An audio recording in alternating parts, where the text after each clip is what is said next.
two photons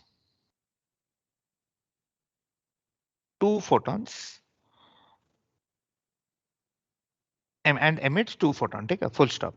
If wavelength of first photon is 600 nanometer, find wavelength of second photon. Find the wavelength of second photon.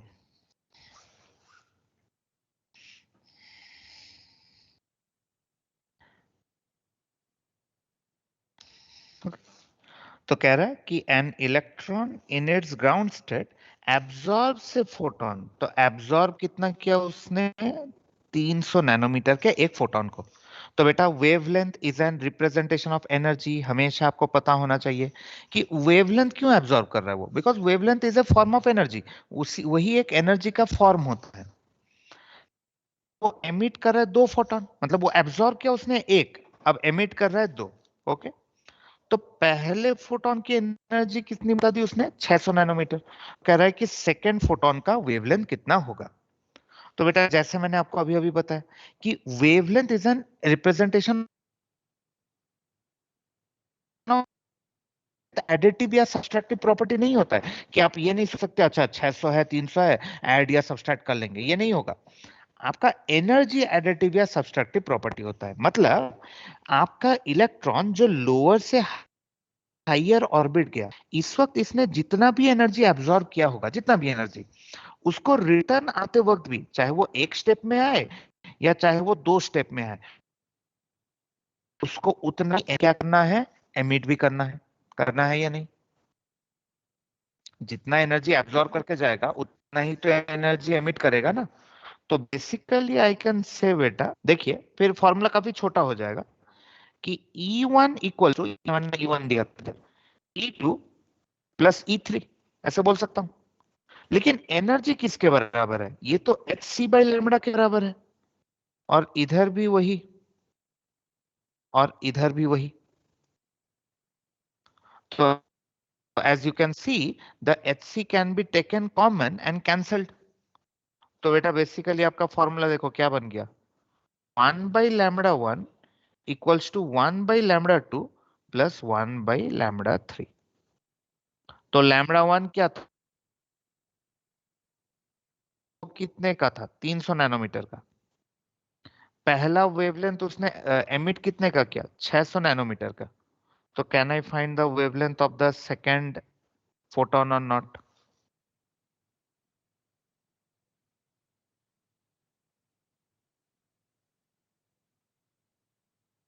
This is your formula. तो कितना होगा बताइए calculate करके. What will be the wavelength of the second photon? फटाफट. 600 nanometer.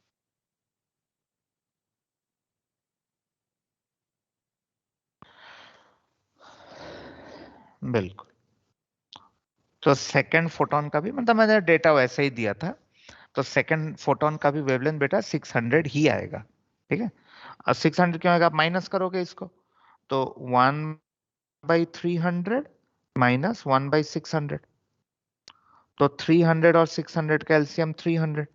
तो बेटा ये हो जाएगा 2 - 1. तो 1/600 will be equals to 1 by lambda 3 या lambda 3 will be 600 नैनोमीटर. अब मैंने पहला 300 दूसरा 600 दिया था इसलिए थर्ड फोटोन का भी या सेकंड फोटोन का भी 600 ही आ गया. But understand this idea. Answer को मत समझिए, आइडिया समझिए कि वेवलेंथ एडिटिव प्रॉपर्टी नहीं होती है, उसका इनवर्स एडिटिव प्रॉपर्टी होता है 1 by लैम्बडा. ओके. या वेव नंबर आप बोल सकते हो, वेव नंबर. ठीक है. तो ये कहा जाता है. चलिए. तो this is your hydrogen spectrum. तो बेटा now after this explanation of hydrogen spectra थोड़ा सा हम स्पीड अप भी करते हैं. तो बेटा अब लास्ट हम आ जाते हैं on the limitations.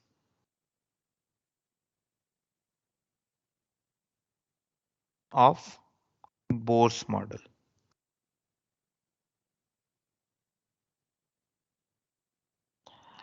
Limitations of Bohr's model.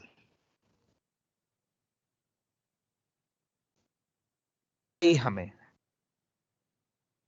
Spectra उन्होंने हाइड्रोजन स्पेक्ट्रा उन्होंने एक्सप्लेन कर दिया, इसका frequency, time period, energy, potential, kinetic, radius, velocity सब निकाल दिया. But there were many limitations also. The first limitation was Bohr's model does not explain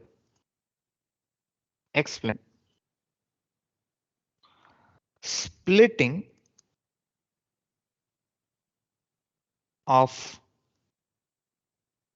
spectral lines in magnetic field, या जिसको कहा जाता है Zeeman इफेक्ट, और इलेक्ट्रिक फील्ड, या जिसे कहा जाता है स्टार्क इफेक्ट. तो क्या है ये मैं आपको बताता हूं. Does not explain split and magnetic field. तो इलेक्ट्रिक फील्ड में स्प्लिटिंग ऑफ लाइन को स्टार्क इफेक्ट कहा जाता है और मैग्नेटिक फील्ड में जीमैन इफेक्ट. तो what is the splitting of lines? तो बेटा देखो, अभी मे बी आपको ना समझ में आए, मैं इतना आपको बता देता हूं इसको कि क्या हुआ कि आप अब देख रहे थे ट्रांजिशन. हम देख रहे थे ट्रांजिशन, एक इलेक्ट्रॉन एक हायर से लोअर ऑर्बिट में आता है, ऐसे ट्रांजिशन हो रहा था. तो जब लोगों ने इन लाइंस को फर्दर मैग्नीफाई किया, है ना, काफी क्लोजली, काफी हाई रेजोल्यूशन में जब उन्होंने इन लाइंस को देखा in the presence of magnetic और electric field, they found that कि ये जो एक सिंगल लाइन है ना, इसके अंदर और भी हाइपर फाइन लाइंस होता है. Hyper fine means thinner lines, hyper fine lines होते हैं इसी के अंदर. तो इसी फेनोमेना को इलेक्ट्रिक फील्ड में स्टार्क इफेक्ट और मैग्नेटिक फील्ड में जीन इफेक्ट बता दिया गया, इस फेनोमेना को. तो समझने के लिए आपका कि what is splitting of line, कि when a spectral line is observed under high resolution in the presence of electric or magnetic field, they are found to constitute hyper fine lines. इसी phenomena को कहा जाता है Zeeman और Stark effect. तो ये क्यों हो रहा था ये बोर नहीं बता सकते थे, क्योंकि इसके लिए हमें और कुछ जानने की जरूरत है. वो आज आप जान जाओगे. आज का क्लास भी बहुत इंटरेस्टिंग होने वाला है, देखिएगा. तो ये बोर नहीं बता पाए. जैसे देखो, कई चीजें थी जो रदरफोर्ड भी नहीं बता पाए थे, तो फिर कुछ थ्योरीज डेवलप हुए, तो फिर वो पता चला. वैसे ही बोर के साथ भी हुआ था. Yes. So hyperfine lines are observed when spectral lines are viewed, like when they are viewed in the presence of external field. Yes, in the presence of external field. बिल्कुल. Thank you, sir. ठीक है, हम देखेंगे, उसका reason है, आगे चल के वो आएगा जब हम क्वांटम नंबर्स पढ़ेंगे. आपने सुना होगा, उसमें ये चीज आएगी. अच्छा, दूसरा क्या फ्लॉ था उनका? दूसरा क्या था कि it is not in agreement, this model is agreement with Heisenberg's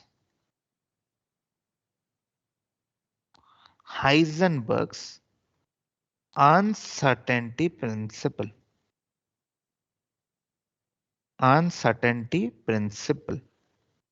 तो ये भी हम पढ़ेंगे क्या होता है हाइजेनबर्ग्स अनसर्टेनिटी प्रिंसिपल. ये भी बहुत इंटरेस्टिंग है, देखेंगे ये चीज भी क्या है.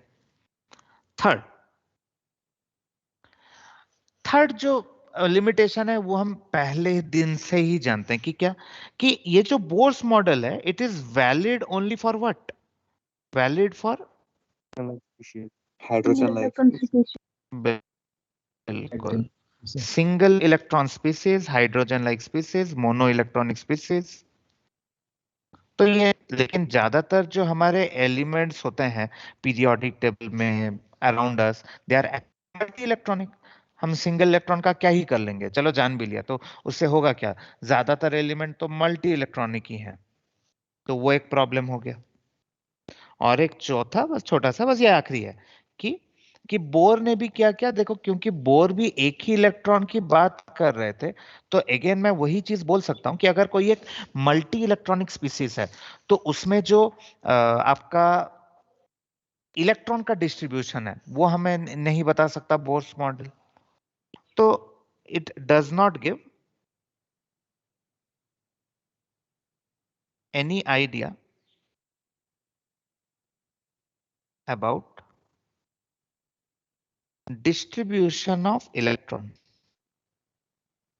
तो कैसे इलेक्ट्रॉन डिस्ट्रीब्यूटेड होते हैं। जैसे आपने सुना होगा 1s 2s 2p, ये सब भी बोर्स मॉडल नहीं बता सकता। तो these were some of the limitations of Bohr's model, लेकिन ये काफी बड़े लिमिटेशन भी थे। इनफैक्ट कहने को तो हम ये दो छोटे छोटे लाइंस लिख ले रहे हैं, but these are very major faults, क्योंकि जैसे मैंने कहा कि मोस्ट ऑफ द एलिमेंट तो मल्टी इलेक्ट्रॉनिक है।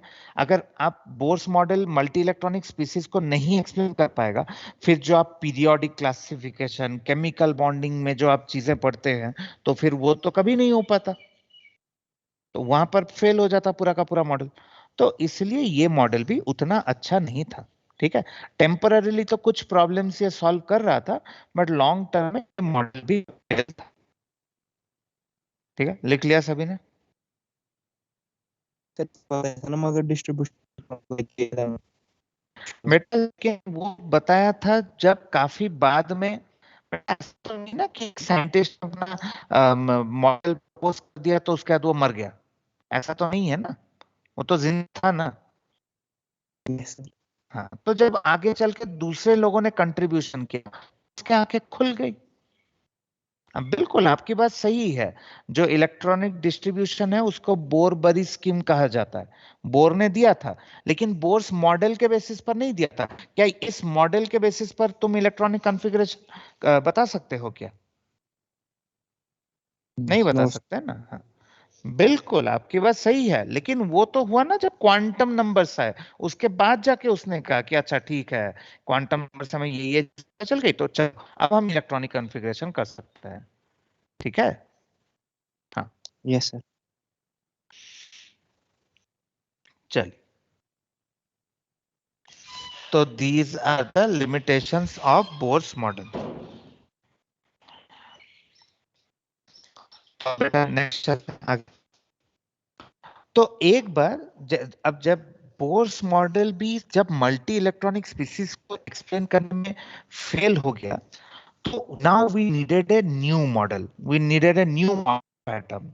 ओके, और इस मॉडल को अब डेवलप करने, एक सेकंड, हाँ, तो इस मॉडल को अब डेवलप करने के लिए दो और साइंटिस्ट का काफी मेजर कंट्रीब्यूशन आने वाला है। This model was now called as, जो फाइनल जो सबसे एडवांस्ड मॉडल ऑफ एटम है, this is called as the quantum mechanical model. So this quantum mechanical model actually gave us the most vivid or most real picture of an atom, है ना। Actually एक atom कैसे होता है, bore का भी actually जो मॉडल था वो गलत था क्या ना, क्योंकि वो जो कहता है कि इलेक्ट्रॉनिक ऑर्बिट में घूम रहा है, लेटर ऑन जाके वो भी डिसअप्रूव हो जाएगा। तो दिस क्वांटम मैकेनिकल मॉडल में जिन्होंने सबसे पहला कंट्रीब्यूशन किया, his name was de Broglie. It is called as de Broglie's hypothesis। मतलब डी ब्रोगली ने एक एजम्पशन किया, बट ये एजम्पशन इतना पावरफुल था कि यू विल सी कि चीजें जो हैं वो एक ही जगह पर आके कन्वर्ज हो जाएंगी। क्या था उनका एजम्पशन? बेटा इनका एजम्पशन ये था कि अब तक हम ये जानते थे कि लाइट का ही जो है वो डुअल नेचर होता है. Light has wave as well as particle like nature. Now it was well established. But then De Broglie came up with a more radical idea, more unique idea, more revolutionary idea. कि इन्होंने क्या कहा कि like light या like photons, matter also has dual nature. एक matter का भी dual nature होता है. मैटर मतलब you, me, pen, book, copy, table, chair, everything around us, इनका भी डुअल नेचर होता है.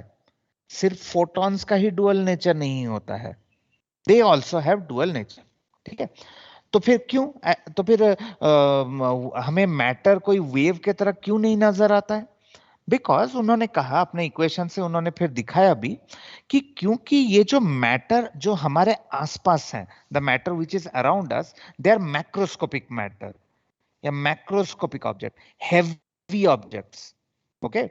तो हेवी जो ऑब्जेक्ट्स होते हैं या जिनका मास मैसिव होता है, उनमें वेव कैरेक्टर काफी कम होता है. हम वो पॉइंट लिखेंगे भी, जो मैं कह रहा हूं ये पॉइंट हम लिखेंगे भी. जिन मैटर का मास मैसिव होता है, ज्यादा होता है, उनमें वेव कैरेक्टर एक्चुअली काफी कम होता है. तो फिर वेव कैरेक्टर ज्यादा किनका होता है? तो उन्होंने कहा कि you will see that also कि बेटा दो तरह के कंडीशन होने पर किसी भी मैटर में भी वेव कैरेक्टर आ सकता है. कि क्या? एक तो अगर उस मैटर का मास बहुत बहुत छोटा हो, एक तो तब, या फिर उसका जब वेलोसिटी बहुत हाई हो. If not the speed of light, if not the speed of light, but जब मास काफी कम होगा और वेलोसिटी जब ज्यादा होगा, तब एक मैटर में भी वेव कैरेक्टर है. मतलब अब देखिए, हम तो उतना उसके अंदर नहीं जाएंगे. इतना मैं आपको बता दूं कि यही थ्योरी यूज किया आगे चल के आइंस्टाइन ने in his theory of relativity. यही कॉन्सेप्ट. ओके. तो चलिए, वो तो डीप बात है, उतना तो हमें अंदर अभी नहीं जाना. बट उन्होंने कैसे प्रूव किया? How did he prove this? देखो, डी ब्रोगली ने क्या कहा. देखिए, इन्होंने कहा कि हम जानते हैं कि जो एनर्जी होता है किसी फोटोन का, लेट से, बेटा लिखना मत इसको, मैं पहले लिखूंगा फिर थोड़ा चेंज करूंगा.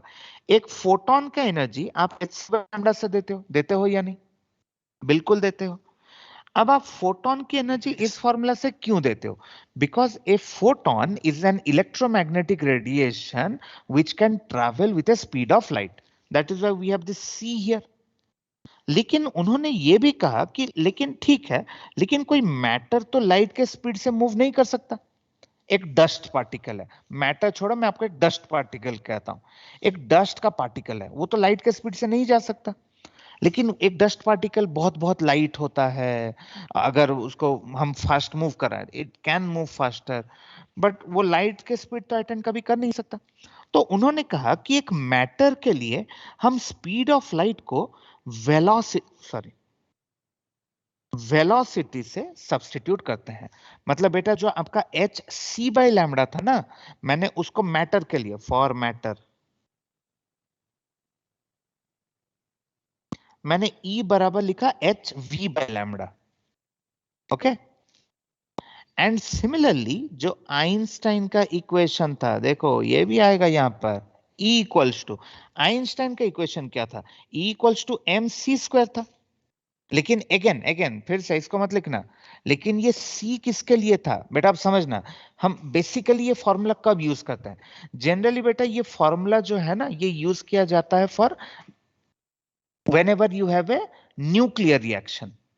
मतलब जैसे आपका कोई एक न्यूक्लियस है, तो न्यूक्लियस के अंदर प्रोटॉन्स और न्यूट्रॉन्स होते हैं. इसको लिखना नहीं है, बस समझिए पहले, होता है. लेकिन ये देखा जाता है कि अगर ये मान लो ये एक न्यूक्लियस है, this is a nucleus. Okay. अगर बेटा ये न्यूक्लियस डिसइंटीग्रेट करता है ना, let's say into two nucleus, let's say ऐसे दो न्यूक्लियस बन गए, इससे डिसइंटीग्रेट करके बन गए ना. तो इसका जो भी मास था और इन दोनों का जो मास है, ओके, ऑलवेज इन दोनों का जो मास है ये इससे लेस होगा. दो फ्रैगमेंट्स का जो मास है, nucleus, these are nucleus, remember, जो मास होगा वो हमेशा पेरेंट न्यूक्लियस के मास से कम होगा। क्यों कम होगा? क्योंकि ये जब ब्रेक करता है तो कुछ मास जो है वो किस में कन्वर्ट हो जाता है? एनर्जी में कन्वर्ट हो जाता है। उसी को हम इस रिलेशन से शो करते हैं या रिप्रेजेंट करते हैं। This is the source of that huge energy that occurs during a nuclear reaction या न्यूक्लियर एक्सप्लोजन। यही होता है। अगेन यहां पर भी ये डी ब्रोगली ने वही एजम्पशन लिया कि हम मैटर को भी एनर्जी में कन्वर्ट कर सकते हैं, बट अगर ये मैटर जो है अगर वो क्या कर रहा होगा, वेरी वेरी क्या, हाई वेलोसिटी से मूव कर रहा होगा। तो बस बेटा उन्होंने क्या क्या पता है, जहां पर भी सी था ना, जहां पर भी आपके इक्वेशन में सी था, उन्होंने उसके सब्स्टिट्यूट कर दिया विद वी। उन्होंने कहा कि जरूरी नहीं कि सिर्फ लाइट का ही वेव कैरेक्टर हो, मैटर का भी वेव कैरेक्टर हो सकता है। बस दिस इज द एजम्पशन। तो इससे उन्होंने देखा कि अगर ये भी एनर्जी का एक्सप्रेशन है और ये भी एनर्जी का एक्सप्रेशन है, तो बेटा क्या हम दोनों के आरएचएस को भी इक्वेट कर सकते हैं या नहीं? आरएचएस को, आरएचएस मतलब क्या, ये आरएचएस, ये आरएचएस, तो क्या होगा बोलो? क्या ये होगा H V by lambda equals to M V square? Okay, सही है। एक वी को काट सकते हैं, एक वी को काट सकते हैं। तो बेटा अब देखो तो लैम्डा किसके बराबर हो जाएगा? तो क्या मैं लैम्डा लिख सकता हूं h upon m into v? और m क्या था? m था mass, mass of the particle, mass of matter. v is the velocity, velocity of the matter. तो क्या मास इंटू वेलोसिटी जो है, क्या वो मोमेंटम होता है? Yes sir. Yes.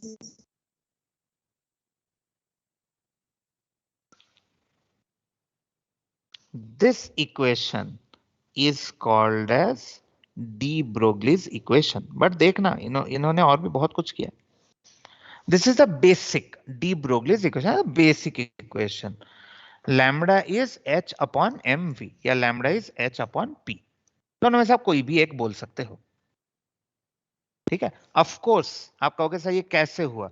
उन्होंने ये हाइपोथाइज किया पहले कि मैटर का डुअल नेचर होता है, उसी बेसिस पर इन्होंने ये कहा। ओके, लेकिन देखो मैटर, मैं ये भी आपको झूठ बोल रहा हूं कि उन्होंने ये हाइपोथाइज किया। उन्होंने एक्चुअली हाइपोथाइज नहीं किया। पता है क्या हुआ था? मैं आपको बता देता हूं। एक्चुअली ये भी हाफ ट्रूथ मैं आपको बोल रहा हूं। उन्होंने क्या किया, you must have heard of a double slit experiment, Young's double slit experiment, सुना है? Young's double Yes. स्लिट, हाँ ठीक है, नहीं भी सुना है कोई बात नहीं। बेटा यंग्स डबल स्लिट एक्सपेरिमेंट कहता है कि अगर आप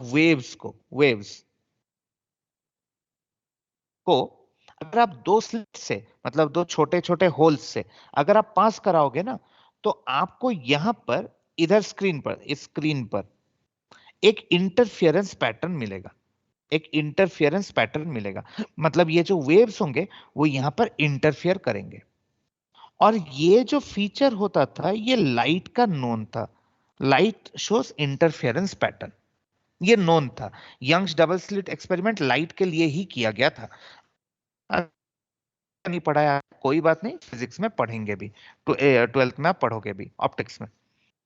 लेकिन जब यही एक्सपेरिमेंट डी ब्रोगली ने, यही सेम एक्सपेरिमेंट डी ब्रोगली ने, लेकिन किसके साथ क्या पता है? इलेक्ट्रॉन के बीम्स के साथ। क्या? इलेक्ट्रॉन के बीम के साथ। एक्चुअली ये दोनों होल्स काफी क्लोजर है, जितना दूर मैंने दिखाया उतना दूर ये है नहीं, क्लोजर ही है, समझना। तो जब उन्होंने इलेक्ट्रॉन्स को भी इसके थ्रू पास करवाया, इन दोनों होल्स के थ्रू, तो इन्होंने भी क्या एक्सपेक्ट किया कि आपको कुछ डॉट्स इधर मिलने चाहिए और कुछ डॉट्स इधर मिलने चाहिए, क्योंकि electrons are particles, particles travel in a straight line. But जो उनको पैटर्न इस स्क्रीन पर मिला ना, ये भी आइडेंटिकल था विद दैट ऑफ लाइट। उनको भी एक इंटरफियरेंस पैटर्न मिला यहां पर।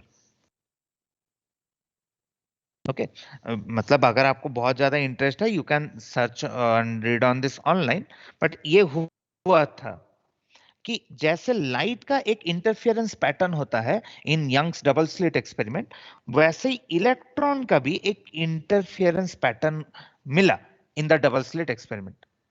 तो यहीं से डी ब्रोगली ने यह हाइपोथाइज किया कि इसका मतलब अगर लाइट का डुअल नेचर एस्टेब्लिश हो चुका था, इसका वेव और पार्टिकल नेचर एस्टेब्लिश हो चुका था, तो इसका मतलब अगर एक इलेक्ट्रॉन भी इंटरफेरेंस पैटर्न शो कर रहा है, तो इलेक्ट्रॉन भी एक मैटर है, इलेक्ट्रॉन इज ए मैटर, तो मैटर का भी इसका मतलब एक यहीं से इसका ये पूरा का पूरा थ्योरी डेवलप हुआ। आ रही है बात समझ में?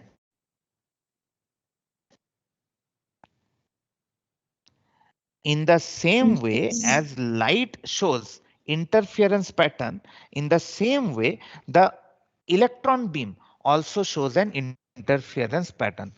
This helped de Broglie to hypothesize that if light has dual nature, then electron must also have a dual nature, and electron is a matter. तो उन इन जनरल उन्होंने कह दिया कि इसका मतलब हर मैटर का ही एक डुअल नेचर होना चाहिए, और ये इक्वेशन बन गया। ठीक है, बट देखिए this is just the beginning, अभी और भी ग्राउंड ब्रेकिंग चीज होने वाली है, सुनते जाइए। अब देखो नेक्स्ट चीज इन्होंने क्या किया, या डी ब्रोगली ने क्या कहा। तो डी ब्रोगली ने इसके बाद कहा कि बोर ने कहा था कि इलेक्ट्रॉन जो है एक फिक्स्ड ऑर्बिट में घूमता है, दिस इज इलेक्ट्रॉन बेटा, सही।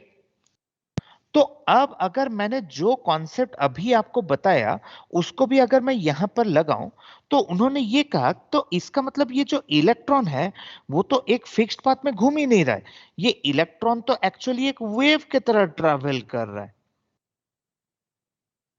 ये देख रहे हो, ये ड्रॉ करना बहुत मुश्किल है। चलो ठीक है, आप मेरा तो डायग्राम वैसा ही होगा, आप सही से बनाना, ठीक है। चलो थोड़ा बहुत ओके, ठीक है। अब इसका भी आइडिया कहां से है ना, अब आप पूछोगे कि सर ये आइडिया कैसे आएगा, ये आइडिया कैसे आएगा। अ, ये आइडिया कैसे आएगा, देखिए वो भी समझाता हूं। बेटा मान लो आपके पास दो एंड फिक्स्ड हैं, you have two fixed points, और उसके बीच में आपने एक स्ट्रिंग रखा हुआ है, you have kept a string. अच्छा मैंने कहा कि आप इस स्ट्रिंग को बीच से स्ट्राइक करिए, तो क्या आपको ऐसा एक वेव मिलेगा, यहां पर ऐसा एक वेव मिलेगा बीच में से अगर स्ट्राइक करेंगे, जैसे एक रबर बैंड को खींच कर अगर बीच से स्ट्राइक करो तो रबर बैंड वाइब्रेट करता है ना, तो ये भी ऐसे ही वाइब्रेट करेगा। Yes. अच्छा अगर मैंने आपको कहा होता कि नहीं बीच में स्ट्राइक मत करो, इसके 1/4 डिस्टेंस पर स्ट्राइक करो, तब क्या होता? तो क्या तब वो वेव बेटा कुछ ऐसे बना होता, ऐसे ऐसे बना होता। अच्छा मैं थोड़ा इसको और ज्यादा कॉम्प्लिकेट नहीं करके नीचे बना लेता हूं, वही सेम वायर है, लेकिन मैंने अब जहां पर ये जो रेड को मैंने स्ट्राइक किया था ना, उसके और एंड पॉइंट के हाफ पर मैंने कहा आपको यहां पर स्ट्राइक करो, अब क्या होगा, अब क्या होगा? तो बेटा अब देखो तो, क्या अब आपको जो वेव है क्या वो ऐसे कुछ बनेगा, ऐसे बन जाएगा, ऐसे बन जाएगा, बनेगा? Yes. मतलब पॉइंट क्या है, देखिए हमेशा आप दो एंड के बीच में जब भी कहीं पर स्ट्राइक करेंगे, दो अगर एंड आपके फिक्स्ड हैं, अगर आप दोनों के बीच में स्ट्राइक करते हैं, तो आपका जो वेव है वो हमेशा यहां से ओरिजिनेट होगा और यहीं पर उसको टर्मिनेट होना ही पड़ेगा, यहां पर उसको टर्मिनेट होना ही पड़ेगा। इस तरह के वेव को कहा जाता है standing wave. Why standing wave? Because they are fixed at 2 points. They are fixed at 2 points. Okay. एक होता है प्रोपागेटिंग वेव, है ना, एक मूविंग वेव। मतलब जैसे मान लो मैं बात कर रहा हूं तो मेरे मुंह से साउंड के वेव्स जनरेट हो रहे हैं and those waves are moving in forward direction. तो कोई फिक्स्ड पॉइंट तो नहीं है कि मेरा वेव मेरे मुंह से निकलकर एक डेफिनेट लेंथ तक जाएगा। जितना जोर मैं बोल सकता हूं उतने दूर तक मेरे साउंड वेव्स ट्रैवल करेंगे, उसके बाद वो डीके कर जाएंगे अल्टीमेटली। लेकिन ये जो वेव है ये एक स्टैंडिंग वेव है, मतलब इस वेव को हमेशा इन दोनों एंड पॉइंट के बीच में ही एग्जिस्ट करना है, ये इससे बाहर एग्जिस्ट नहीं कर सकते हैं। और कहोगे फिर सर ये सब का बोर्स मॉडल से क्या लेना देना और डी ब्रोगली के मॉडल से क्या लेना देना है? तो बेटा आप देखो, डी ब्रोगली ने बहुत इंटरेस्टिंग काम कर दिया यहां से ये लाइन बोलकर, क्योंकि अब अगर मैं एक थ्रेड के, अगर ये मेरा थ्रेड है, इसके ये दो एंड्स हैं, अगर मैं इन दोनों एंड्स को सर्कुलर वे में जोड़ दूं तो क्या बेटा यही एक सर्कल नहीं बन जाएगा? जैसे आपका एक चेन होता है, चेन होता है गले का चेन, अगर गले के चेन का वो जो एक बीच में जो जहां पर वो नॉट होता है, अगर आप उसको खोल दो तो क्या वो स्ट्रेट नहीं बन जाएगा? उसको खींच कर सीधा कर देंगे तो क्या वो स्ट्रेट नहीं बन जाएगा? बनेगा ना। Yes, sir. एक थ्रेड को हम सर्कल भी बना सकते हैं, उसी को स्ट्रेट भी हम ड्रॉ कर सकते हैं। तो वैसे ही Yes. हाँ, तो वैसे ही डी ब्रोगली ने भी कहा कि इसका मतलब अगर एक ऑर्बिट जो है, अगर एक ऑर्बिट है तो ऑर्बिट का सरकमफेरेंस तो फिक्स होता है, और उसका जो सरकमफेरेंस है, ऑर्बिट का जो सरकमफेरेंस है, वही actually length of this wire है या लेंथ ऑफ दिस थ्रेड है, कुछ भी कह दो, that is equal to the length of this thread. तो उन्होंने कहा कि इसका मतलब ये जो इलेक्ट्रॉन है ये हमेशा इस ऑर्बिट में क्या करेगा पता है? जिस भी ऑर्बिट में होगा वहां पर वो एक definite number of wavelength generate करेगा। वेवलेंथ कैसे पता है? देखो ये है वेवलेंथ। वेवलेंथ क्या होता है? एक पीक से दूसरे पीक तक का डिफरेंस, या पीक टू पीक का डिफरेंस, या ट्रफ से ट्रफ का डिस्टेंस, ये होता है। तो देखो ये तो एक वेवलेंथ ही है, ये तो बेसिकली वेवलेंथ है। तो डी ब्रोगली कैलकुलेटेड दैट एक इलेक्ट्रॉन जिस भी ऑर्बिट में होगा, एक इलेक्ट्रॉन जिस भी ऑर्बिट में होगा वो वहां पर उतने ही वेवलेंथ्स बना रहा होगा। And the statement says that कि the number of waves formed by an electron in an orbit is equal to the orbit number।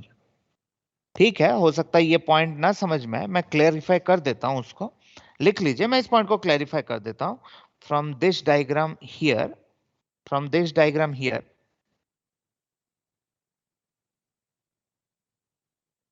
ठीक है, देखिए उन्होंने क्या कहा। बेटा आप कोई एक पॉइंट ले जाओ, लेट्स से मैं इस पॉइंट से स्टार्ट करता हूं, क्या यहां से यहां तक एक वेवलेंथ होगा? देखो ये, दिस इज वन वेवलेंथ। यहां से यहां दूसरा वेवलेंथ, यहां से यहां तीसरा वेवलेंथ, और यहां से यहां से जहां पर स्टार्ट किया,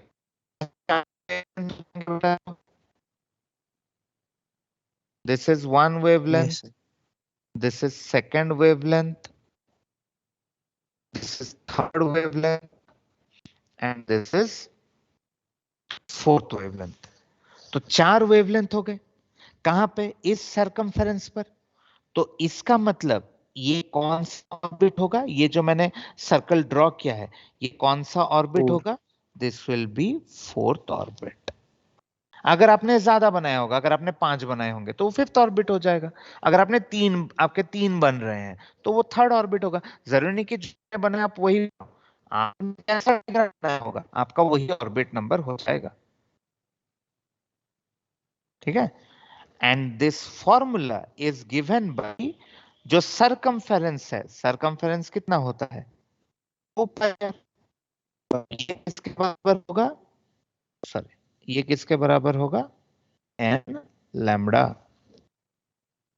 This is the second contribution of de Broglie's hypothesis. De Broglie ने एक्चुअली दो फॉर्मूला दिए थे।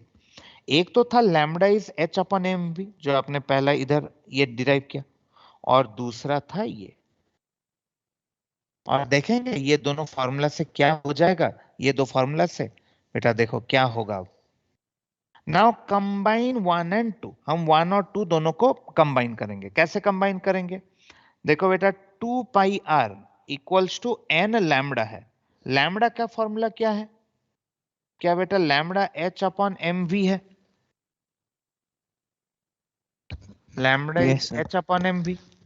तो मैं क्या चाहता हूं कि आप ये एम वी को ऊपर ले जाएं, ऊपर मतलब इधर इधर, और 2 पाई को इधर नीचे ले आए। एम वी को ऊपर लेंगे, 2 पाई को नीचे लाएंगे, तो क्या हो जाएगा? MVR is equal to NH by 2. M V R equals to N H by 2 pi, which was what? Angular momentum. Angular moment. Quantization of angular momentum. मतलब बोर को ये, हाँ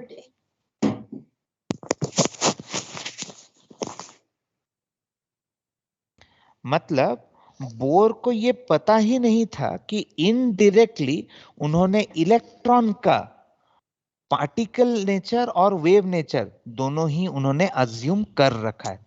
देखो बोर डिड नॉट नो कि इस तरीके से ये डिराइव होता है, बट जब डी ब्रोगली ने अपने दो इक्वेशन दिए और उन्होंने दोनों को कंबाइन किया, he saw that the Bohr's quantization of angular momentum popped up. उनका फॉर्मूला वहां से पॉप अप हो गया। तो यहां से उनको और भी ये कंफर्मेशन मिल गया कि इसका मतलब इलेक्ट्रॉन का डेफिनेटली एक वेव नेचर होगा, क्योंकि बोर ने इलेक्ट्रॉन को तो एक सर्कुलर पाथ में घूम रहा है ये अज्यूम किया था, उसको एक पार्टिकल की तरह अज्यूम किया था। लेकिन डी ब्रोगली ने उसको एक वेव की तरह अज्यूम किया, लेकिन दोनों का ही जो इक्वेशन है वो सेम आ गया। जो quantization of angular momentum bore ने कर रखा था, वही इक्वेशन यहां पर भी निकल आया। Getting the point? तो these are Yes, the sir. two main contributions of de Broglie's hypothesis. अब बेटा देखो मैं आपको बता देता हूं कि ये फॉर्मूला से क्वेश्चन कैसे आते हैं, ठीक है? फिर इसके कुछ और फॉर्म्स है वो मैं दिखाऊंगा। ये जो 2 pi r equals to n lambda, देखो यहां से आपको क्वेश्चन कैसे देखो वो जान लो। तो आपका फॉर्मूला है 2 pi r equals to n lambda, ठीक है? तो इसका मतलब, तो ये आर तो यहां पर रेडियस है ना, तो इसका मतलब अगर मैं यहां से रेडियस मुझे किसी तरीके से मिल जाए और मुझे ये पता हो कि उसका ऑर्बिट कौन सा है, n stands for the orbit number, r is the radius, and अगर भूल नहीं गए हैं तो रेडियस इज 0.529 या 0.53 n स्क्वायर अपॉन z, ये Yes, होता sir. है। तो यहां से मैं क्या निकाल सकता हूं? यहां से मैं वेव लेंथ को कैलकुलेट कर सकता हूं। From here I can calculate the wave length. तो एक क्वेश्चन भी आपको मैं दिखा देता हूं।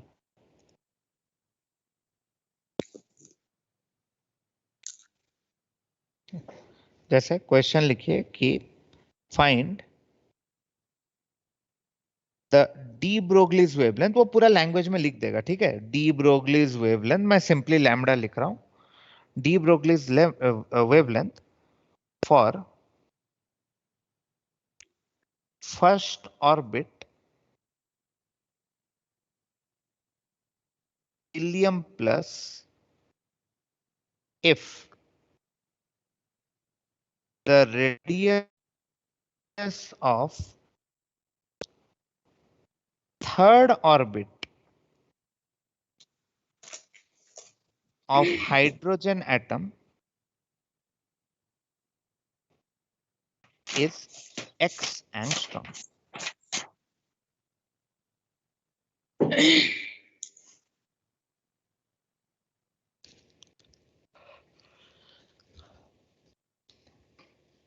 अगर हाइड्रोजन के थर्ड ऑर्बिट का रेडियस x एंगस्ट्रॉम है तो हीलियम के फर्स्ट ऑर्बिट का डी ब्रोगलीज वेवलेंथ क्या होगा? तो बेसिकली देखो, आपको परेशान करने वाली बात है कुछ नहीं है। आपको तो हीलियम के फर्स्ट ऑर्बिट का निकालना है डी ब्रोगलीज वेवलेंथ।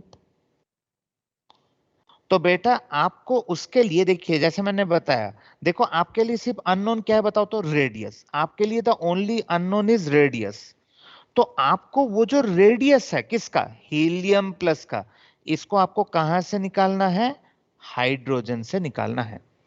तो हमने पहले सीखा हुआ है कि एक एटम का अगर रेडियस गिवन है तो दूसरे एटम का रेडियस कैसे निकालता है, तो वहां से आपको लैम्डा निकालना है।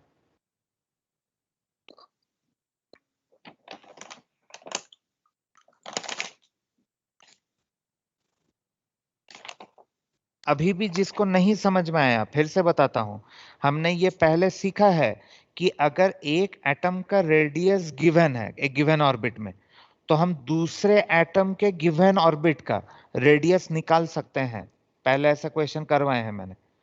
तो आपको हीलियम प्लस के ऑर्बिट का रेडियस निकालना है, वहीं से उसका वेवलेंथ निकल जाएगा by using the above formula.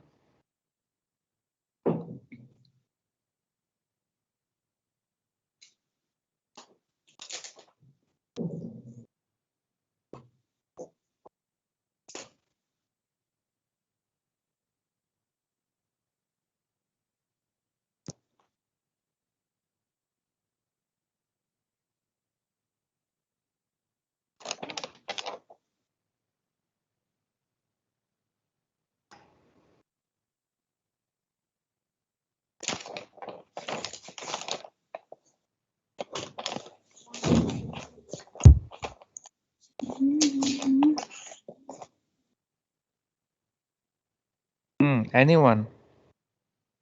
9 pi x। ठीक है, हो सकता है, देखते हैं, हो सकता है।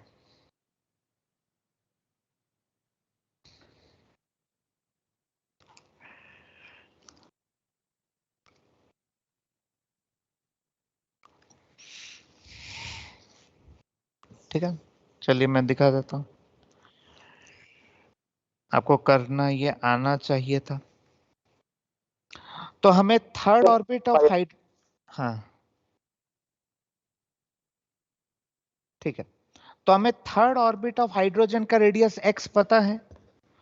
तो रेडियस का फॉर्मूला क्या होता है? रेडियस हमें दे दिया है x इक्वल्स टू 0.5, यूज कर लेता हूं, into N square. Third orbit given है तो 3 स्क्वायर बाई हाइड्रोजन एटम है, तो हाइड्रोजन का तो एटॉमिक नंबर 1 है। और मुझे रेडियस किसका निकालना है? मुझे तो हीलियम प्लस का रेडियस निकालना है। लेकिन इसका भी तो फॉर्मूला वही वही होता है, 0.53 into N square. First orbit का आपको निकालना है 1 स्क्वायर बाई जेड, लेकिन इसका एटॉमिक नंबर 2 होता है तो छोटा लिख रहा हूं हीलियम का। तो यहां से आप क्या ले जाओ, दोनों का रेशियो। 0.53 कट गया, ऊपर क्या हो जाएगा 9 और नीचे से जाएगा 2।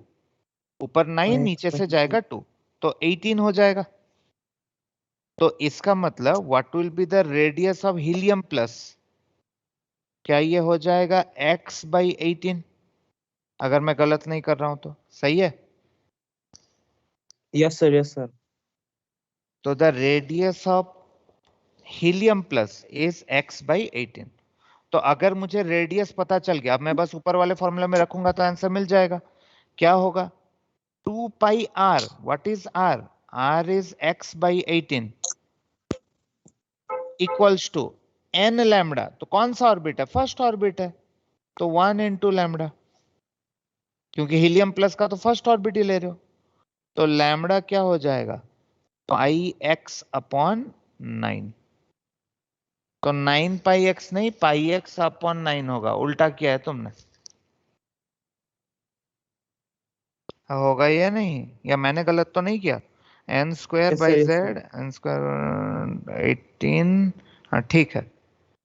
पढ़कर सोचते क्वेश्चन तो खसी हूँ। बेटा आपका माइक ऑन है, किसी का माइक ऑन है?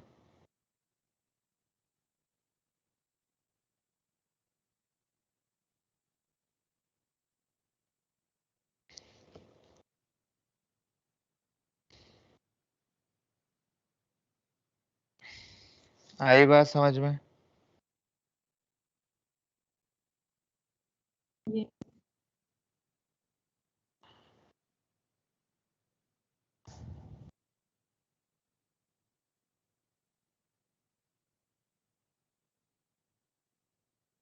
ओके,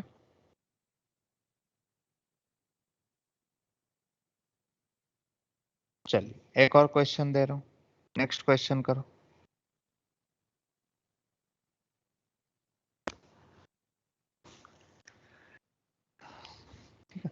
नेक्स्ट क्वेश्चन करिए कि find the ratio of de Broglie's wavelength for an electron in second orbit of hydrogen to fourth orbit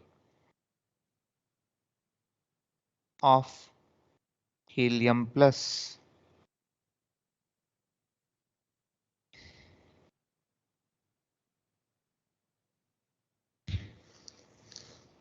of n electron नहीं, ऑफ इलेक्ट्रॉन सिर्फ, एन तो एक ही हो जाएगा, ऑफ इलेक्ट्रॉन।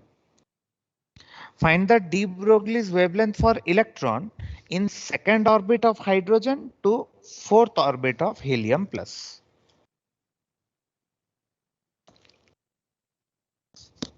कम से कम इसका तो आंसर सही आना चाहिए।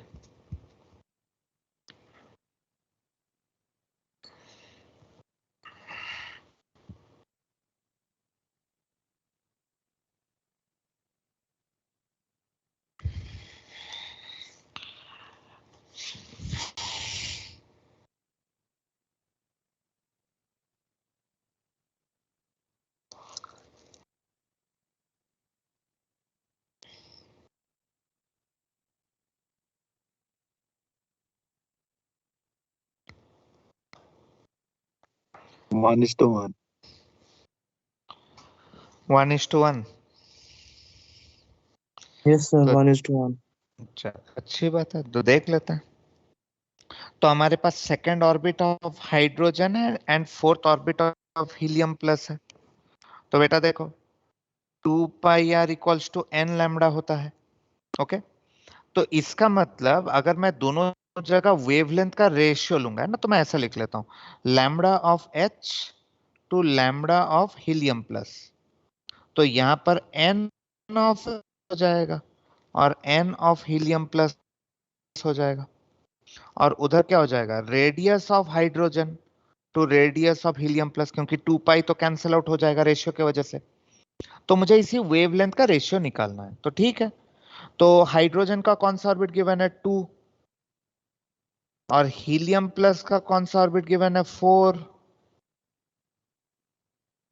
और इधर क्या होगा देखो 0.53, फिर से देख सकते हैं, ऊपर नीचे कट जाएगा, इंटू एन स्क्वायर, हाइड्रोजन का सेकंड ऑर्बिट है तो 2 स्क्वायर 4 बाई जेड, मतलब 1 होगा, 4/1, और नीचे क्या हो जाएगा हीलियम के लिए फोर्थ ऑर्बिट, तो 4 स्क्वायर मतलब 16, 4 square N square by Z 2, सही है। तो 0.53 कट गया, 2 4 भी कट गया, 2, है ना। तो और ये कितना हो जाएगा, ये 8 हो जाएगा, 4 और 8 कैंसल, 2, 2 और 2 भी कैंसिल, देखो सब कैंसिल हो गया। तो बेस देखो सब कैंसिल हो जाएगा। तो lambda of hydrogen to lambda of helium plus हो जाएगा 1:1, मतलब दोनों का ही वेवलेंथ क्या होगा, सेम हो जाएगा।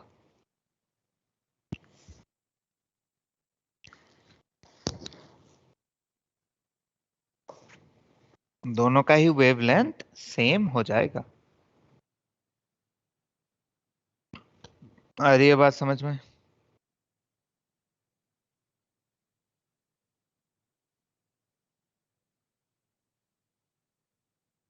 नेक्स्ट क्वेश्चन लिखिए।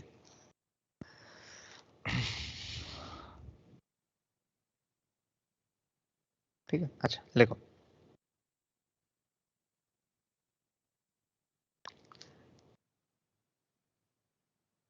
two particles A and B are such that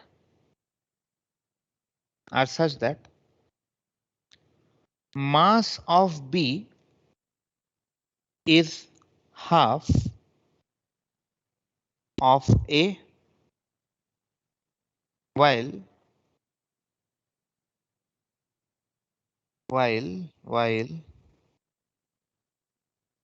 velocity of A is 4 times of B. Find ratio of their de Broglie's wavelength. Find the ratio of their de Broglie's wavelength.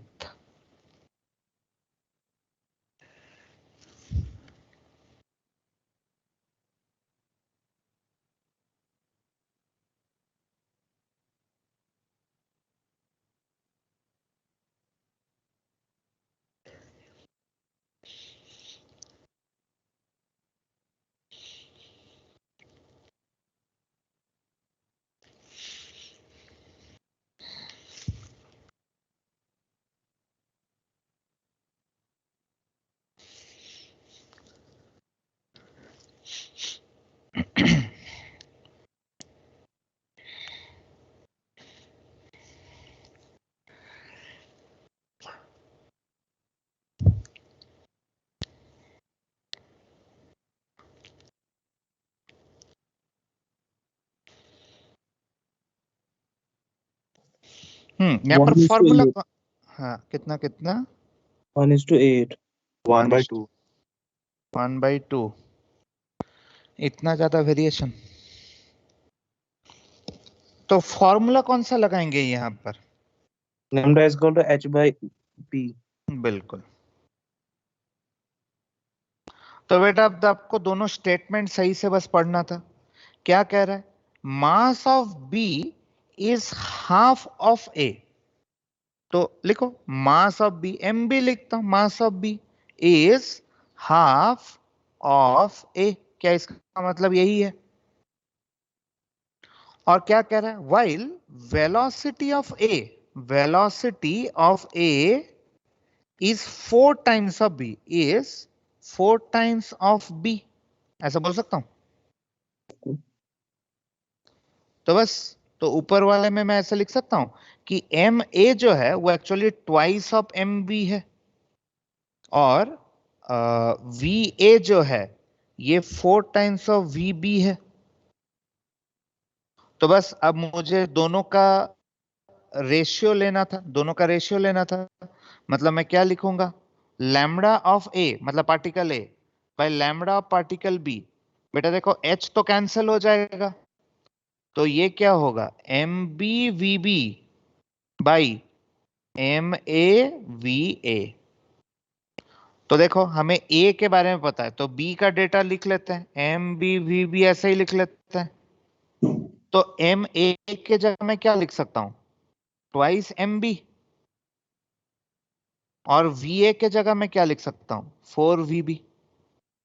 तो देखो M B cancel, V B cancel, तो आपका ratio हो जाएगा 1:8। 1:8 will be the right answer.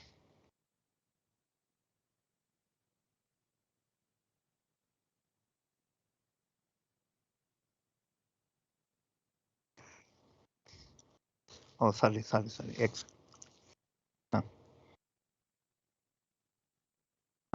1:8 will be the right answer.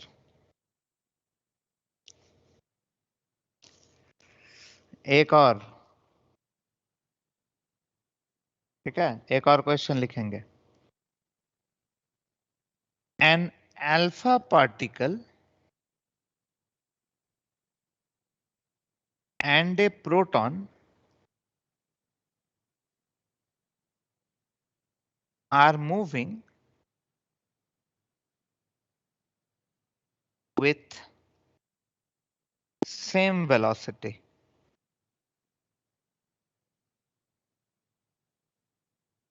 Find ratio, फिर से ratio of their de Broglie's wavelength. Find the ratio of their de Broglie's wavelength. Ratio काफी अच्छे होते हैं. 1/4. हाँ हाँ, कितना बोलो? 1/4. 1:4. हाँ बिल्कुल.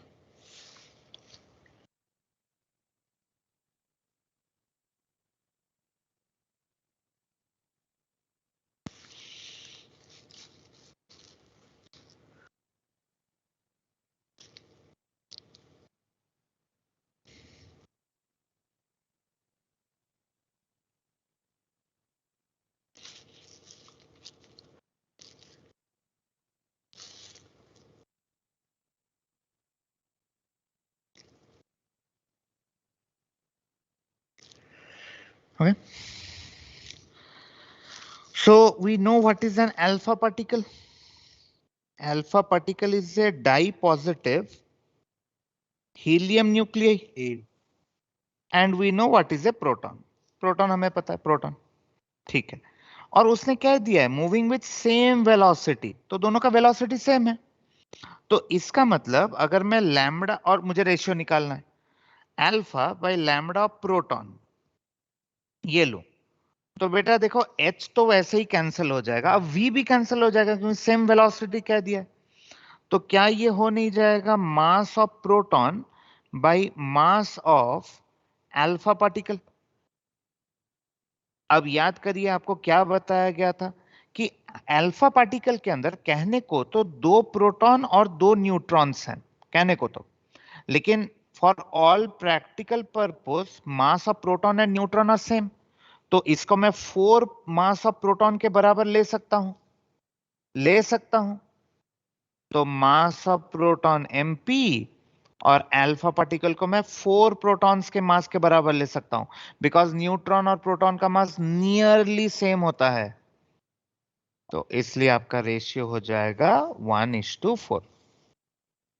बस यही इसमें ट्रिक था कि प्रोटॉन, और पहले भी एकदम शुरू में जब मैंने बताया था तब भी आपको बताया था कि देखना ये काम में आएगा, प्रोटॉन और न्यूट्रॉन नियरली सेम मास के होते हैं. ठीक है. तो this will be the answer. Okay, ठीक. चल, तो काफी सारे एग्जांपल मैंने करवा दिए. बस एक लास्ट एक चीज है बस, क्या अब हम खत्म करेंगे. ठीक है. ये अच्छा क्वेश्चन आपको करवा दिए हैं इसमें. अब देखो, any doubt in these questions किसी को?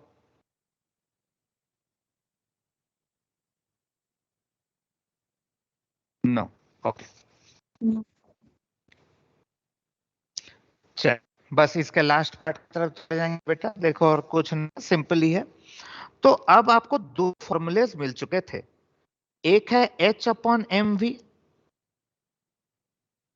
H/p भी बोल सकते हो, और दूसरा फॉर्मूला आपको मिला 2πr = n लैम्डा. ये 2 फॉर्मूला आपको मिल चुके हैं. अच्छी बात है. तो बेटा बस हम यहां पर ना थोड़ा हल्का सा एक फिजिक्स यूज करने वाले हैं, हल्का सा. कि क्या, देखो, अच्छा, आप जानते हो, मैं इधर इधर रफ वर्क में कर देता हूं. आप जानते हो काइनेटिक एनर्जी बेटा किसके बराबर होता है? Kinetic energy mv². Half M V square. ठीक है. अच्छा, what I want you to do now is, आपको क्या करना है, आपको एक मास मल्टीप्लाई करना है और डिवाइड करना है. एक m मल्टीप्लाई करेंगे, एक m डिवाइड करेंगे, तो क्या हो जाएगा? बोलो, क्या हो जाएगा ऊपर?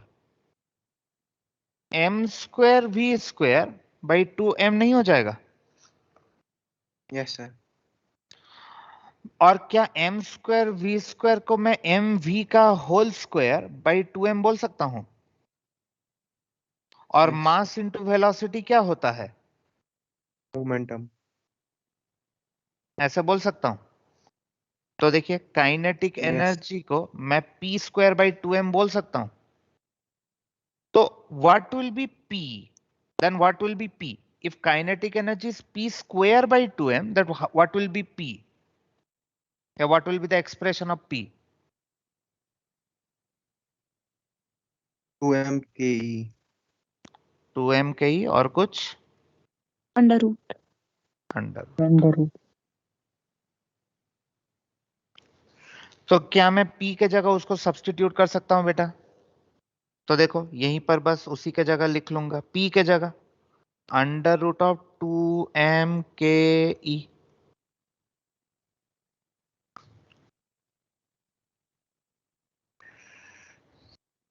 ठीक है। अच्छा, और जो एक और फॉर्म ये भी आप जानते हो, मैं कुछ भी आप जो आप नहीं जानते हो मैं नहीं बताऊंगा। अच्छा बेटा, आप लोगों ने पढ़ा था फोटो इलेक्ट्रिक इफेक्ट, आप लोगों ने फोटो इलेक्ट्रिक इफेक्ट पढ़ा था। अच्छा, फोटो इलेक्ट्रिक इफेक्ट में काइनेटिक एनर्जी किसके बराबर होता था? फोटो इलेक्ट्रिक इफेक्ट हमने उसको So h nu stopping minus h potential, naught.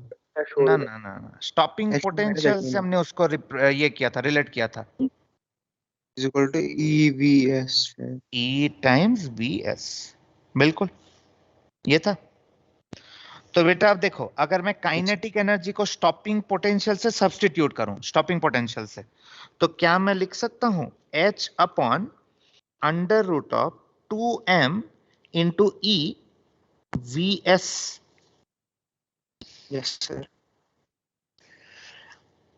और ये मैं साइड में मेंशन भी कर दे रहा हूं, ये मैं किसके लिए कर रहा हूं? फॉर इलेक्ट्रॉन, ये इलेक्ट्रॉन के लिए हो रहा है, क्योंकि स्टॉपिंग पोटेंशियल आप इलेक्ट्रॉन के लिए लगाते थे, किसी दूसरे के लिए नहीं, फॉर एन इलेक्ट्रॉन।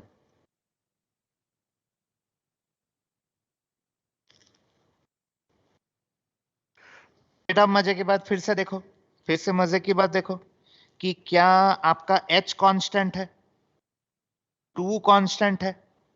अच्छा, क्योंकि आप ये इलेक्ट्रॉन के लिए कर रहे हो, तो क्या ये मास ऑफ इलेक्ट्रॉन हो जाएगा या नहीं? Yes sir. और इलेक्ट्रॉन का चार्ज भी कांस्टेंट है, तो क्या ये सारे चीजें आपके कांस्टेंट हो गई एक्सेप्ट वीएस? एक्सेप्ट वीएस, बाकी सब कांस्टेंट है।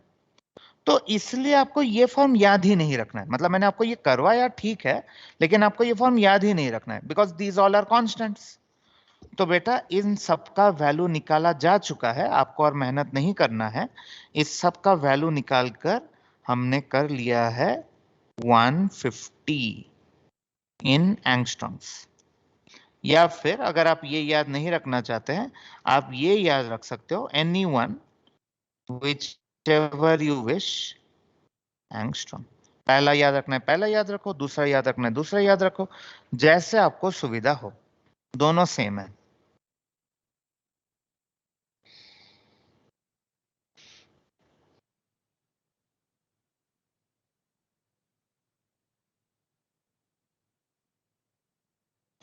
And again, let me mention, this is only valid for electron. बेटा ये किसी पर भी मत लगा देना, ये सिर्फ इलेक्ट्रॉन पे ही वैलिड हो सकता है, क्योंकि काइनेटिक एनर्जी आपने इलेक्ट्रॉन के स्टॉपिंग पोटेंशियल से सब्स्टिट्यूट किया है।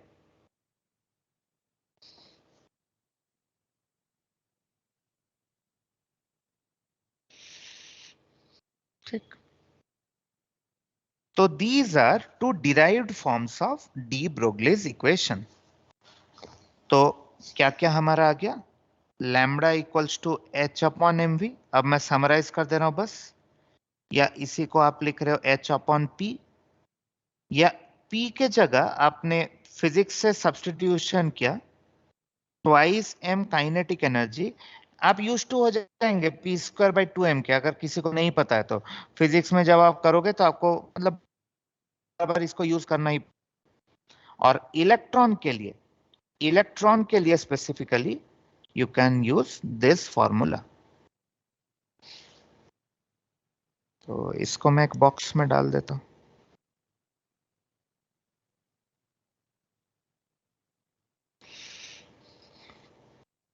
और दूसरा तो हमारा ये था ही।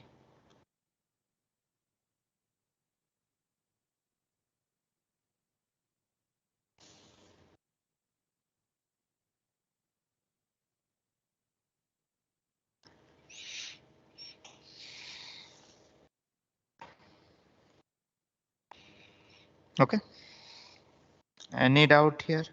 एक सेकंड रुकना, टाइम देख रहा हूँ। ओके, हाँ, any doubt here?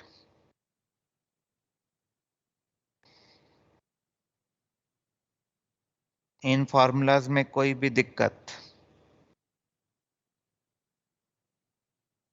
No sir. तो चलिए, तो एक और छोटा सा क्वेश्चन दे रहा हूं, उसको करेंगे।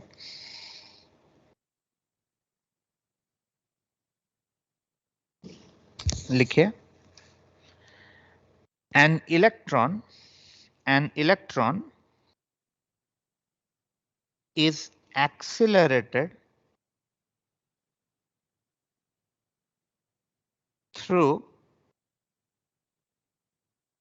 a potential difference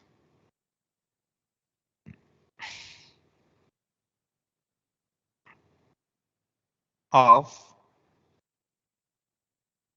100 volts. Find its de Broglie's wavelength.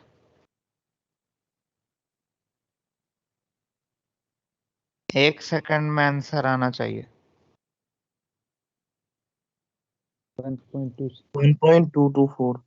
बिल्कुल। Thanks.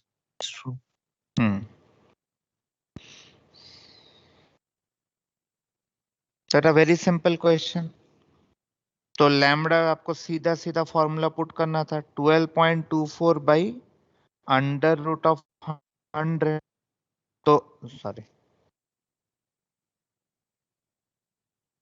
तो अंडर रूट ऑफ 100 तो 10 होता है, तो ये हो गया 1.224।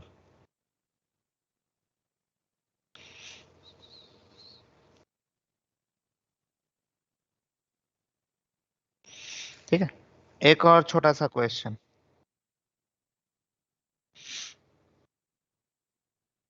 ठीक है, लिखिए, if mass of A particle is doubled and its kinetic energy is halved, what happens to its de Broglie's wavelength? Remains same. So the de Broglie wavelength will remain same.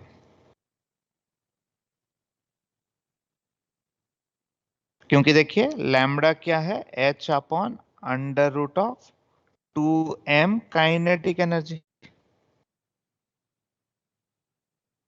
तो आपने मास को क्या कर दिया, डबल कर दिया, kinetic energy को क्या कर दिया, हाफ कर दिया, तो क्या दोनों का प्रोडक्ट कांस्टेंट रह जाएगा?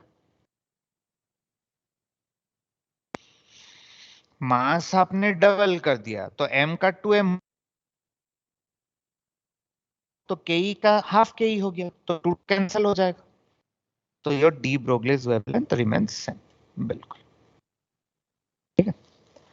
अच्छा, तो बस हमारा हो चुका है, एक सेकंड, हाँ 5-6 मिनट बचा हुआ है। तो बस बेटा एक नोट लिखना, बस इसी पर एंड करूंगा। Then next class will start with Heisenberg's uncertainty principle. कुछ नोट बता रहा हूं, काम की चीज है, नोट कर लीजिए। पहले मैं लिख लेना, डिक्टेट कर दे रहा हूं बस, और लिखूंगा नहीं मैं, लिख लीजिएगा कि, ठीक है, देखो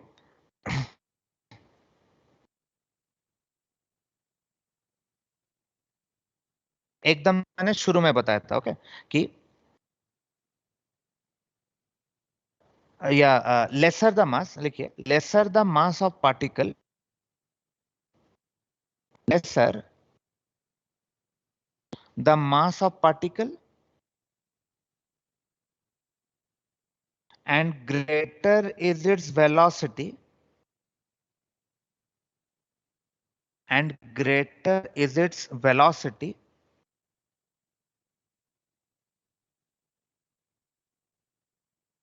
ठीक है, कॉमा, फिर से बता रहा हूं, lesser the mass of particle and is it more will be the wave character. More will be the wave character.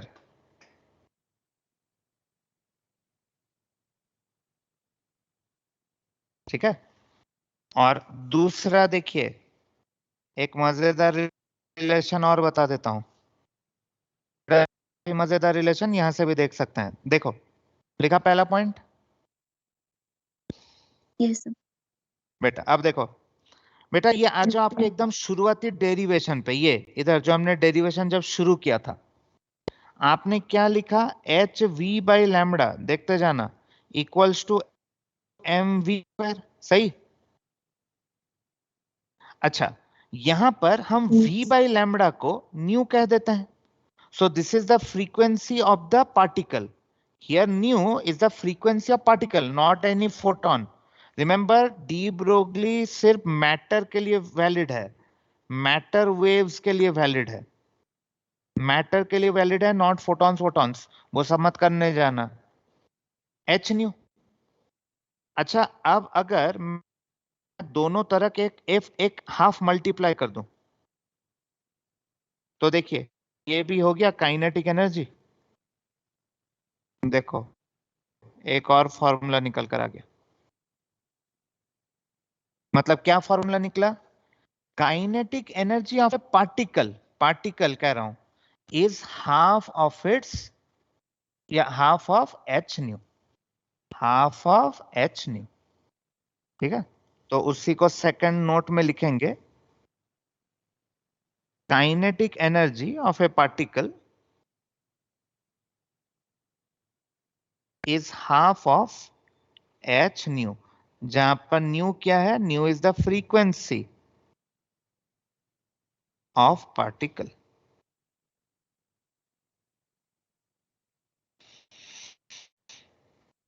ठीक है,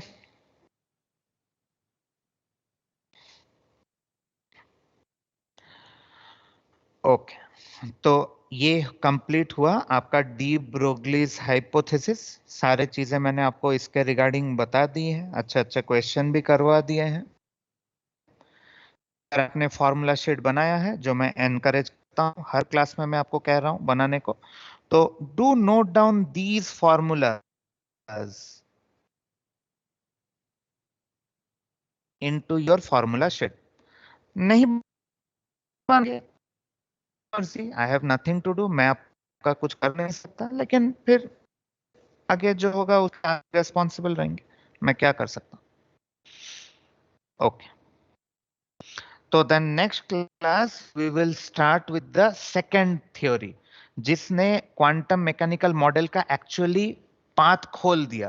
मतलब डी ब्रोगली का तो एक मेन हाथ था ही, बट ज्यादा इवेंटफुल इम्पैक्ट जो है वो सेकंड साइंटिस्ट के कंट्रीब्यूशन से आएगा। His name was Heisenberg's, Heisenberg's uncertainty principal.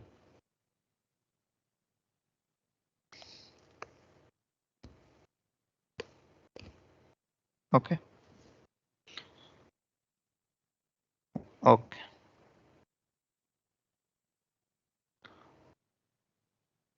तो नेक्स्ट क्लास हम लोग शुरू करेंगे विथ हाइजेनबर्ग्स अनसर्टेनिटी।